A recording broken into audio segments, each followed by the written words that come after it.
Traveling to the past, it's a form of learning. Like jumping into an event. You take on the persona of a character from history. It's a debate where you role play as a character. Or a certain group of people from history. Where you get assigned a character. You take on the personality and mindset and opinions of someone else entirely. And try to defend them. And then act on those opinions and beliefs that your character would hold. You play out events that have happened throughout the world. But even though they're happening in historical events, they don't have to happen exactly as they did in history. What it is basically kind of creative way of bringing soft skills lessons into the classroom while also learning about the past.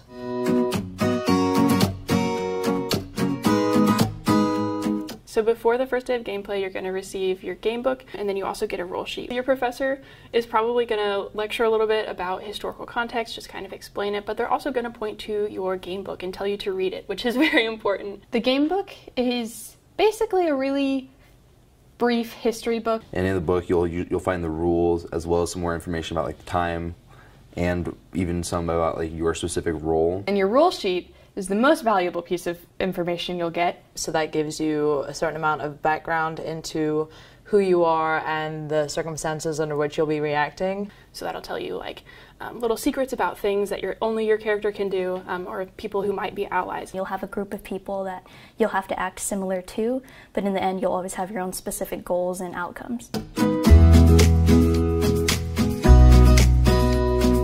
While the game is going on, the professor or game master usually just sits in the back of the room. If the game sort of gets out of control, they can interject. They usually set up events or give out relevant information. They will also be in charge of rolling dice and seeing what different events have unfolded due to the actions or choices made by those who are actually playing the game. Consulting your game master is really helpful. They can like clear up some parts that you're not really sure about, like some game mechanics or some details that you're not aware of. But mostly they just watch. It's a student-led game.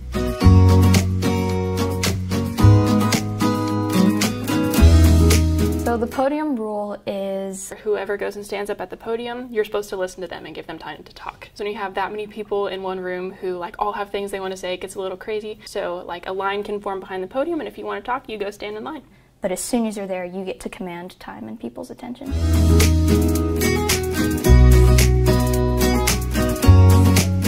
So some games have factions, and all games will have them in some sort, but it's kind of the people who have the same opinions as you. Like a group of people who all share a certain common beliefs. They don't usually agree about everything, but like there's usually one or two things that they agree on.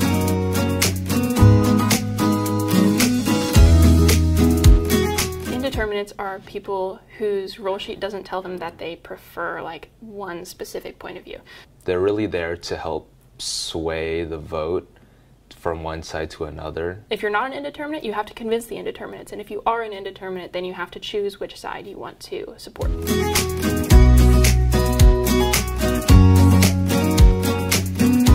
Most games you'll have to write between 1 and 3 papers, and for me, for the most part, it was just kind of a precursor to the public speaking that I would do. So I would write a paper, and then the next day I would present a more condensed version, easier to digest version of that paper. Certain games require some sort of writing. It can be in a newspaper, you're writing a newspaper to support your ideas, or you're writing a letter to the president of an organization. So writing can take on many different forms. Papers are important to the game because when you have to write a paper, it kind of forces you to research even more deeply, like beyond your game book and your roll sheet and stuff. So it gives you a broader understanding of the context and gives you more background to be able to give better speeches and support your points better.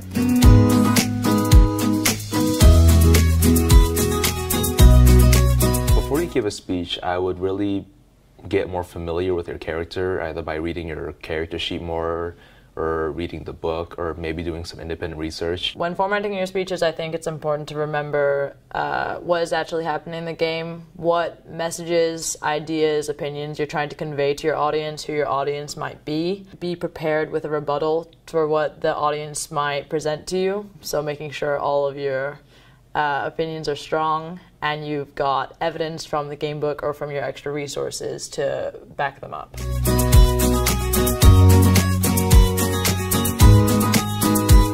It is incredibly important to strategize. If you're not strategizing, that means you're behind because everyone else is strategizing. It's really important to strategize inside and outside of class, whether it be like through a group chat or maybe like just meeting outside of class to finalize a strategy, make sure everyone's on board. You learn very quickly, like, these are other people who have similar goals to me, either through their speeches or through conversations you hear around you during the game. And you learn, like, okay, I need to go talk to that person or message them outside of the game so that I can figure out what strategies we're going to use next time.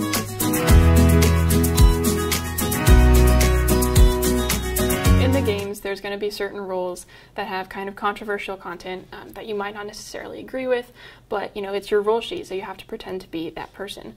So I think it's really important to remember in those situations that everyone is just playing a role, that when someone stands up and gives a speech, they're not necessarily giving their own point of view.